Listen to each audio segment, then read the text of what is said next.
Hello and welcome back. I'm Dr. Lori Williams, and today's video is going to be all about the core patterns. So these four core patterns are the four S's essentially. It's shame, silence, sacrifice, and survival. So I want to break them down so that you can A, better understand them, and B, also to recognize which ones you may personally have. Just keep in mind as I'm going through this list, you most likely have guaranteed at least one if you haven't done any healing up to this point, but don't be surprised if you have all four. This is not a space for you to blame and shame yourself. This is essentially just to bring awareness to what your specific issues are and to help you begin to unpack them. So let's begin. So first and foremost, I want you to understand too that these patterns that we're living with, we didn't choose them necessarily, like not on a human level, we didn't choose them. A lot of the times they're passed down to us. They're learned traits from generations before us. So these four patterns are the most powerful or the most common that I see in all areas of the work that I do. And the truth of it is it's not actually you. Each of these four patterns are just masks that you've been taught to wear in an attempt to keep you safe. Unfortunately, it's a false sense of safety, and that's why it's important to break down those walls and begin to truly heal yourself and live as your authentic self. So the first one we're going to talk about is shame. So shame is basically the voice that says, you're not enough. You're never going to measure up. Who do you think you are? That's all shame talking. Shame just doesn't just make you feel bad. It also keeps you playing small. So you're going to shrink down to make other people comfortable.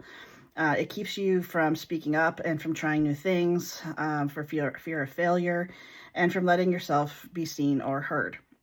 So the truth is that shame the shame that's been passed down to you is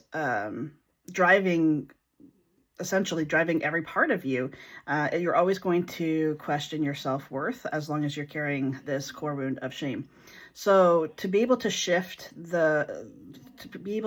out of shame, essentially you need to recognize that shame is just a story that you've been telling yourself. It's not actually the truth. And when you challenge the voice that is telling you that you're not good enough, that you're not going to measure up, who do you think you are? You want to challenge the voice and say, actually, I am enough just as I am, or I am me, and that's perfectly, that's exactly who I need to be. And you start to challenge that voice and not to listen to it, that's when you start to break free from shame. So the next one is silence. So silence tells you to not speak up, because if you do, you're going to rock the boat. You got to keep the peace at all costs. That's definitely a silence, a silence wound. So essentially you may notice that you have the silence wound if you grew up in an environment where it wasn't safe for you to feel your emotions, or that conflict wasn't allowed. You weren't in a safe place to be able to have a healthy conflict with the people in your family. So you learned to bite your tongue, swallow your words, and bury your feelings and stay quiet. But wearing this mask of silence, you think that it's keeping the peace, but actually what it's doing is it's allowing you to abandon yourself. And every time you bite your tongue, and when you're not speaking your own truth, you're actually disconnecting from this authentic self. So in order for you to heal from the silence wound, it's a matter of learning to reclaim your voice. It's going to be uncomfortable. Your voice is going to be shaky. The truth of it is the things that seem comfortable can be toxic, and the things that are uncomfortable are going to feel or can be healthy. Typically they are healthy, but it's just because we're not used to it that it's going to feel just uncomfortable. So you just got to get through it. You got to work through it. And the more that you do it, the more you use your voice and stop suppressing it, the more comfortable you will become with it. Because the truth of it is your truth matters. And you using your own voice, is connected to your authenticity, but it's also your own freedom as well. So having your voice and making sure that you are validating that voice is very, very important to your healing. So the third one, the next one is sacrifice. So sacrifice is where you put everybody else first, you put their emotions first. And most people, in most cases, I don't want to put this as a blanket statement because it's not necessarily a blanket statement, but in most cases, we put other people first because we see that's like, if I put you first and your needs first, then maybe I will be loved more. Maybe you'll be able to love me. You'll be able to see me. You'll be able to value me. If you just give enough, if I just prove myself more, maybe I'll finally be the chosen one. But ironically, with this pattern, it can actually look very noble and selfless on the outside, being the fixer, the nurturer, the caretaker, whatever you want to call it. On the outside, it can look great, but on the inside, it's going to make you feel drained, probably resentful, and very disconnected from your own needs.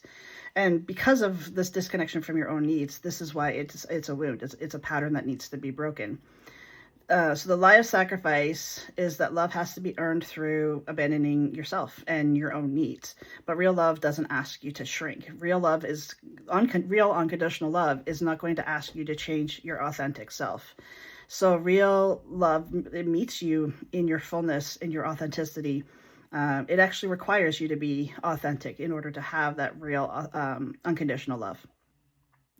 So healing the sacrifice wound is about learning to say no when you mean it. Stop saying yes when you mean no. To set healthy boundaries. Boundaries are for yourself, not the other person. And to learn to choose yourself without guilt. Just giving you a little bit of warning, this may be a little bit hard. But continue to choose yourself. Again, choosing yourself is going to probably make you feel guilty, and that guilt's going to feel uncomfortable. But the more you sit with it, the more that you allow it, and the more that you validate your own feelings and that, hey, you know what, I'm not abandoning myself anymore. I'm standing by my needs. The guilt eventually will go away. Because choosing yourself is not selfish. It's part of the sacred part of your authentic self. You have to choose you. And last but not least is survival. So survival teaches you basically just get through the day, just get through whatever it is you're getting through, rush through it, put the blinders on and just go. It tells you not to feel too much, not to dream too big, and just keep moving. It's like, basically, it's like, if I stop, or if I don't stop, this is never going to catch up with me. Spoiler alert, it does eventually catch up with you regardless. So when survival is running the show, you're constantly going to be living in fight or flight, and your nervous system is going to be completely dysregulated. You're constantly on guard, waiting for the next problem, like the next disaster.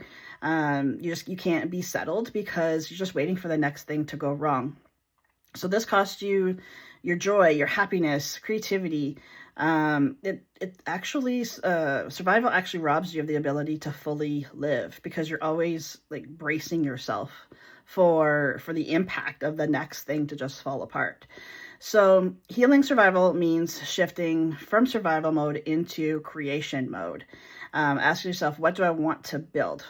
Meaning, like, as far as my life is concerned, how do I want my life to look? Does it look the way, does it look to me, looking outside of my life, does it look the way that I want it to look? Do I feel the way that I want to feel? And being able to create and build the person,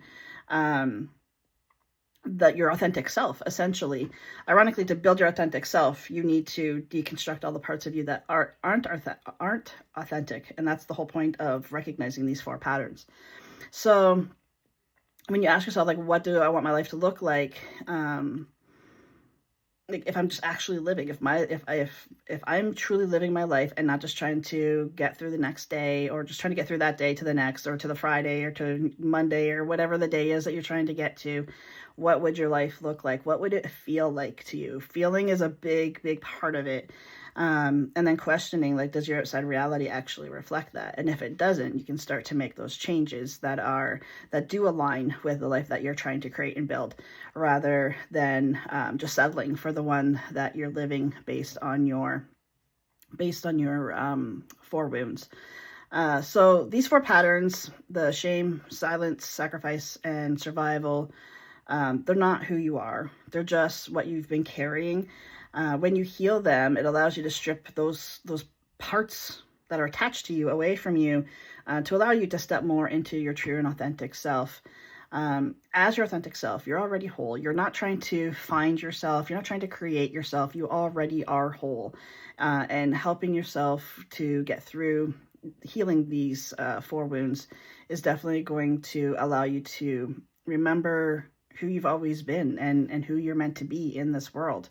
You came to this world to be your true and authentic person, your true and authentic self, and stripping all of these away will help you to be able to step into that person. Thanks so much for joining me today, and I'll see you back here next time.